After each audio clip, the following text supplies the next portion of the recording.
teman-teman, pada video kali ini saya akan membahas rasio keuangan PT Wijaya Karya Terbuka untuk tahun 2021 dan 2022. Yang pertama kita lihat rasio likuiditas menggunakan current ratio. Pada tahun 2022 current ratio sebesar 103, sedangkan di tahun 2021 sebesar 101. Artinya perusahaan memiliki kemampuan yang cukup baik untuk memenuhi kewajiban jangka pendeknya karena nilai rasio berada di atas 1. Selain itu, terjadi sedikit peningkatan di tahun 2022 yang menunjukkan likuiditas perusahaan membaik meskipun tidak terlalu signifikan. Yang kedua, rasio solvabilitas. Pada rasio solvabilitas, saya mulai dari debt to asset ratio atau disebut DAR. Di tahun 2022 sebesar 77%, sedangkan di tahun 2021 sebesar 75%. Ini menunjukkan bahwa sebagian besar aset perusahaan dibiayai oleh utang. Kenaikan di tahun 2022 menandakan ketergantungan terhadap utang semakin besar yang bisa meningkatkan risiko keuangan perusahaan. Selanjutnya, debt to equity ratio atau disebut dengan DER. Debt to equity ratio di tahun 2022 sebesar 3,25, sedangkan di tahun 2021 sebesar 2,98, yang artinya utang perusahaan lebih dari 3 kali lipat dibandingkan modal sendiri. Nomor 3 ada rasio profitabilitas. Nah, di situ ada net profit margin atau disebut dengan NPM.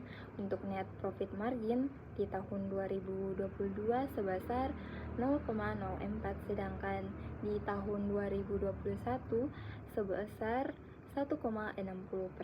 Dia terjadi penurunan yang sangat signifikan. Ini berarti kemampuan perusahaan menghasilkan laba dari pendapatan menurun drastis di tahun 2022.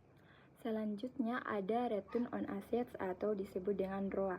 Nah, return on assets tahun 2022 sebesar 0,07%, turun dari 0,27% di tahun 2021.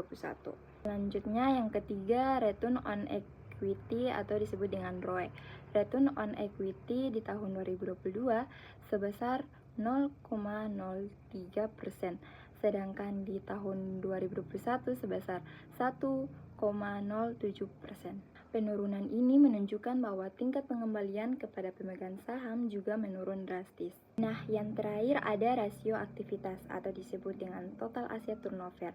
Di tahun 2022 sebesar 0,17, naik sedikit dari tahun 2021 yaitu 0,16.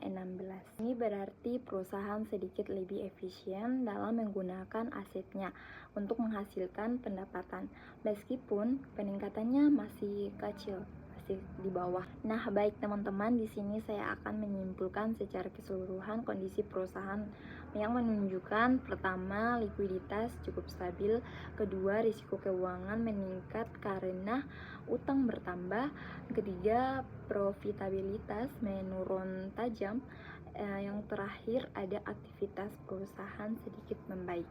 Dengan demikian, perusahaan perlu meningkatkan efisiensi dan profitabilitas agar kinerja keuangan menjadi lebih sehat di masa depan.